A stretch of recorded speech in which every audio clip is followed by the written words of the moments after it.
आप देख रहे हैं सच्ची घटनाएं। सच्ची घटनाओं के इस नए एपिसोड में एक बार फिर आप सभी का स्वागत है। कहानी का शीर्षक है गृहस्थ भूत। मित्रों, एक समय की बात है कि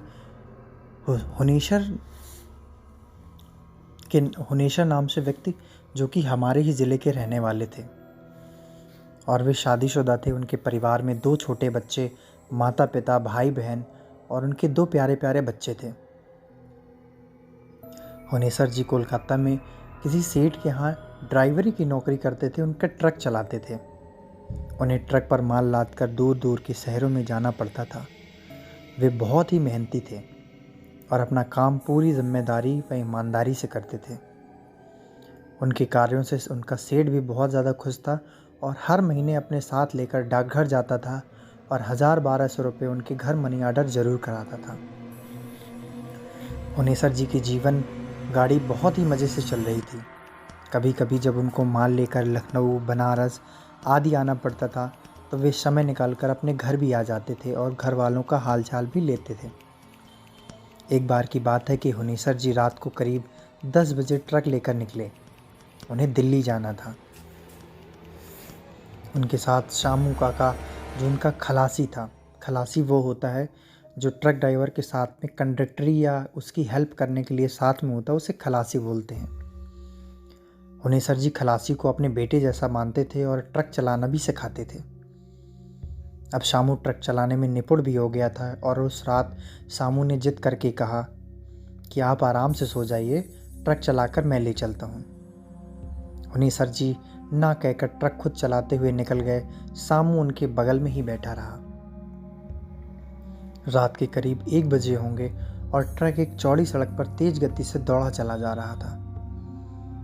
अचानक हुनेसर जी को पता नहीं क्या हुआ कि वे सड़क किनारे ट्रक रोककर बीड़ी सुलगाकर पीने लगे। बीड़ी पीने के बाद शामू से बोले कि मुझे नींद आ रही है, अब मैं सोने जा रहा हूँ। मित्रों, आगे कहानी सुनने से पहले एक बार मेरे वीडियो को शेयर करिए और चैनल को सब्सक्राइब ज़रूर करिए। हुनेसर जी कहते हैं कि तुम एक काम करो, धीरे धीरे ट्रक चलाकर ले चलो। शामू तो ट्रक चलाना ही चाहता था। उसने हामी भरकर ट्रक की स्टीयरिंग पकड़ ली और धीमी गति से ट्रक को दौड़ाने लगा। लगभग आधे घंटे के बाद शामू को लगा कि अब हुनेसर जी गहरी नींद में सो रहे हैं, तो उसको खूब मस्ती सूझी। उसने ट्रक की स्पीड बहुत तेज कर दी और गुनगुनाते हुए ड्राइविंग करने लगा। अचानक पीछे से एक और ट्रक आती दिखाई पड़ी। शायद इसकी स्पीड और भी तेज थी। उसने सोचा कि शायद पीछे से आ रही ट्रक उससे आगे निकलना चाहती है, लेकिन शामू तो अभी नया था, उसका खून गर्म था और वह भला ऐसा कैसे होने देता। उसने भी ट्रक का एक्सीलेटर चापते हुए ट्रक को और तेज़ दौड़ाने लगा। अरे ये क्या, उसने ट्रक की स्पीड इतनी बढ़ा दी कि ट्रक उसके काबू से बाहर हो गया। कुछ सोच पाता इससे पहले ही ट्रक सड़क छोड़कर उतर गई और पेड़ से जाकर टकरा गई। मित्रों, इस दुर्घटना में हुनेसर जी तो भगवान को प्यारे हो गए, लेकिन शामू बच जाता है। जो उनका खलासी था वो बच जाता है। उसने कुछ ट्रक चालकों के पास अस्पताल में भर्ती कराया गया। सेठ को सूचना दी गई।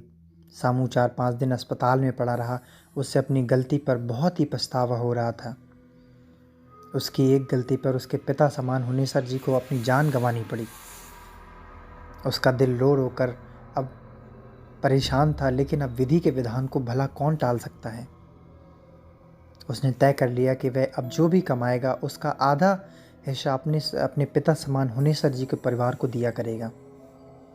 अस्पताल से छुट्टी मिलने के बाद वह वापस कोलकाता आ जाता है और सेठ को मिलकर उसने पूरी बात बताई और अपनी गलती पर फूट फूट कर रोने लगा। सेठ ने उसे समझाते हुए कहा कि अब रोने धोने से कुछ नहीं होने वाला है। हम सभी हुनेसर जी के परिवार वालों को सब कुछ बताएंगे नहीं और समय समय पर उनके परिवार की मदद करते रहेंगे। इसके साथ ही रामू ने उन्हें एक ऐसी बात बताई जिसको सुनकर पूरी तरीके से वो डर गए।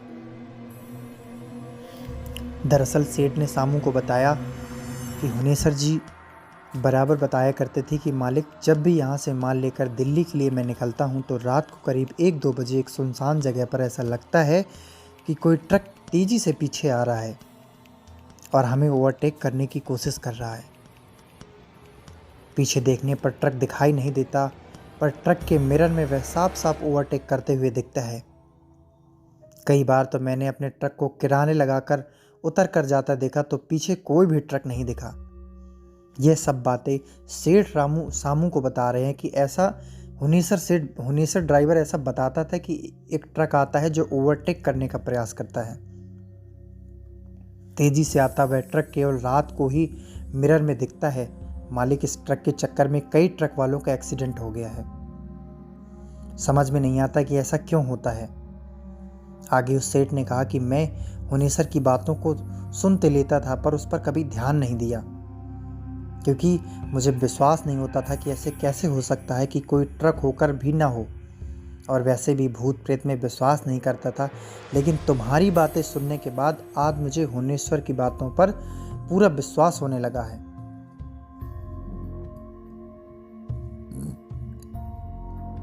सेठ की इतना कहते ही शामू एकदम सन्न हो गया और वह चाह कर भी कुछ कह नहीं सका और चीख नहीं सका। शामू को लगा कि क्या कोई ट्रक था जो भूत था, या कोई भूत ट्रक बनकर ट्रक वालों को चकमा देकर दुर्घटना करा देता है। खैर, सबके समय सबके घाव भर देता है। सेठ भी अपने काम में लग गया और शामू भी। 3 महीना बीतने के बाद एक दिन सेठ ने शामू से कहा कि चलो हुनेसर जी के घर चलते हैं। इस बात को छिपाना ठीक नहीं होगा और साथ ही हुनेसर के परिवार की कुछ आर्थिक मदद भी कर देंगे। हुनेसर जी थे तो उनका घर जो मनी ऑर्डर था वो हर महीने जाता था। पिछले 3 महीने से नहीं गया होगा, ना ही कोई पत्र आदि। उनके घर के लोग कहीं परेशान न हो। सेठ की बात सुनकर शामू ने कहा कि सेठ जी, अगले महीने मेरी शादी है। शादी के बाद हम लोग चलेंगे, क्योंकि मैंने भी सोच रखा है कि हुनेसर के परिवार की मदद करूंगा, आर्थिक मदद करूंगा। इसके बाद सेठ ने कहा कि ठीक है, अगले महीने चलते हैं। मैं चाहता हूं कि मैं हुनेसर के बच्चों की पढ़ाई लिखाई व्यवस्था कर दूं, साथ ही दोनों भाइयों को लाकर यहाँ कुछ काम धंधा दिलवा दूं। मई का महीना था और दोपहर का समय। कड़ाके की लू चल रही थी। सेठ और शामू पसीने से तरबतर थे। वे लोग पूछते पूछते हुनेसर जी के गांव आ गए थे। एक आदमी ने हुनेसर के घर पर ही लोगों को पहुंचा दिया। हुनेसर के दरवाजे पर एक नीम का घना पेड़ था, जिसके नीचे चौकी पड़ी हुई थी। चौकी मतलब बैठने का स्थान होता है, चौकी या चारपाई हम अगर उससे बोले। सेठ और शामू दोनों लोग वहीं बैठ गए। उन लोगों ने हुनेसर के परिवार के लिए साड़ी, कपड़ा, मिठाई आदि जो लेकर आए थे सब घर में भिजवा दिए। घर से उन्हें पानी आया, पानी पिया। पानी वगैरह पीने के बाद उन दोनों ने हुनेसर के परिवार को यह दुखद घटना सुनाई। अरे यह क्या! अभी वे लोग कुछ कहने ही चले थे, तभी डाकिया आता और साइकिल की घंटे टिन टिन बजाते हुए नीम के आग के पास खड़ा हो जाता है। फिर डाकिये ने हुनेसर जी के पिताजी को जय राम जी करते हुए मनी ऑर्डर सौंपा। मनी ऑर्डर सौंपने के बाद डाकिया चला जाता है। डाकिया के जाने के बाद हुनेसर जी के पिता की जब आप लोग ही आ रहे थे तो ये फिर हुनेसर ने यह पैसे डाक से क्यों भिजवाएं? इसकी क्या ज़रूरत थी? आपके हाथ ही भिजवा देते। मित्रों, मतलब हर महीने हुनेसर की तरफ से डाक मनी ऑर्डर आता था और ये लोग पहुँचे थे कि हम ये घटना बताएंगे जाकर। लेकिन तभी डाकिया आता है और ये लोग देखते हैं कि एक मनी ऑर्डर आता है। पिता उसके कहते हैं कि जब आप लोग आए हो साहब, तो आप ही ले आते मनी ऑर्डर, ये इससे क्यों भिजवा दिया? हुनेसर के पिता के मुंह से इतना सुनते ही सेठ और शामू दोनों हक्के बक्के रह गए। हुनेसर के पिताजी से पूछा कि क्या आपने हुनेसर ने मनी ऑर्डर भेजा है?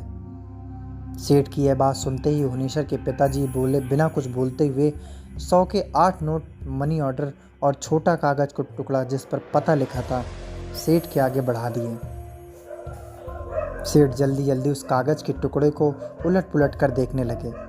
उन्हें कुछ भी विश्वास नहीं हो रहा था, क्योंकि मनी ऑर्डर के उस कागज पर जो लिखाई थी वह हुनेसर की ही थी। और वह पैसा उन्होंने पिछले महीने ही उसी डाकघर से लगाया था जहां से सेठ बराबर मनी ऑर्डर किया करते थे। अब तो सेठ एकदम से घबरा गए, साथ ही सामू के चेहरे का रंग भी उड़ गया। उन दोनों को समझ नहीं आ रहा था कि यह क्या हो रहा है। तभी हुनेसर बोल कि कुछ भी हो, भगवान ऐसा लड़का सबको दे। हम लोगों की बहुत ही सुध रखता है और हर महीने थोड़ा कम ज़्यादा मनी ऑर्डर ज़रूर कर देता है। इतना सुनते ही रामू बोल पड़ा कि काका, क्या पिछले महीने भी हुनेसर जी ने मनी ऑर्डर किया था? हाँ कहते हुए हुनेसर के पिता ने कहा कि अरे भाई हाँ, पिछले महीने तो उसने 12 रुपये भेजे थे। इतना सब सुनने के बाद आप लोग खुद ही सोच लीजिए कि सेठ और सामू की किस स्थिति में होंगे। मित्रों, अचानक सामू ने अपने आप को रोक न सका और फफक कर रो पड़ा। सेठ से रहा ना गया और वे सामू को चुप कराते हुए खुद भी रुआंसू हो गए। हुनेसर सर जी के पिता घर परिवार वालों को कुछ भी समझ नहीं आ रहा था कि अचानक ये दोनों रोने क्यों लगे। अब उस नीम के नीचे गांव के अन्य लोग भी एकत्र हो गए थे। सेठ ने थोड़ी सी हिम्मत करके सारी बात कह डाली। यह बात सुनते ही वहां खड़े लोगों ने, विशेषकर महिलाओं में रोवन पीटन शुरू हो गया और अभी भी हुनेसर जी के घर वाले यह मानने को तैयार नहीं थे कि पिछले 4 महीनों से हुनेसर सर जी नहीं हैं।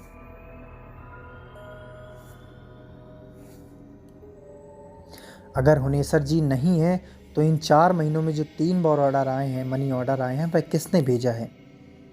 हैंड राइटिंग तो हुनेसर की ही है।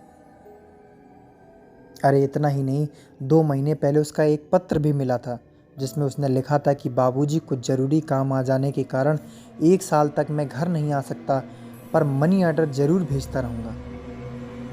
काफ़ी कुछ सांत्वना के बाद हुनेसर के दुर्घटना की पुलिस को सूचना हुई और तस्वीरों और डॉक्टरों की रिपोर्ट के बाद अंततः हुनेसर जी के घर वाले अब माने कि अब हुनेसर सर जी नहीं रहे और वह पूरी तरीके से इस दुनिया से विदा हो चुके हैं। गांव वालों को कुछ हित नात के कहने सुनने के बाद हुनेसर जी की अंतिम क्रिया संपन्न की गई। सारे कर्म विधिवत संपादित किए गए। इसके बाद हुनेसर जी के दोनों भाई सेठ के पास कोलकाता में चले गए। सेठ ने उन्हें एक कारखाने में अच्छे वेतन पर नौकरी दिलवा दी। इसके साथ ही सेठ हर महीने हुनेसर जी के परिवार वालों को कुछ पैसे मनी ऑर्डर ज़रूर करते थे। खैर जो भी हो, अभी भी सामू को यकीन नहीं कि उसका पीछा करने वाला ट्रक कोई भूत चला रहा था और मरने के बाद भी हुनेसर जी अपने परिवार को मनी ऑर्डर कैसे कर रहे थे। खैर अब हुनेसर जी के परिवार को पूरी तरीके यकीन हो गया कि अब हुनेसर जी इस दुनिया में नहीं है, क्योंकि अब उनका पत्र मनी ऑर्डर भी नहीं आता और इस घटना को भी काफ़ी समय हो गए हैं। मित्रों, मैं उम्मीद करता हूँ कि मेरी ये कहानी अच्छी लगी होगी आप सभी को। जिस तरीके से आप सभी मेरी कहानियों को प्रेम दे रहे हैं और बहुत ही सपोर्ट कर रहे हैं, उसके लिए आप सभी का बहुत बहुत धन्यवाद। मैं उम्मीद करता हूँ कि इस वीडियो को भी बहुत सारा प्यार देंगे और इसे आगे बढ़ाएंगे और अपने लोगों में शेयर करेंगे, अपने मित्रों को बताएंगे और मेरे चैनल को ज़रूर सब्सक्राइब करेंगे। Thank you so much.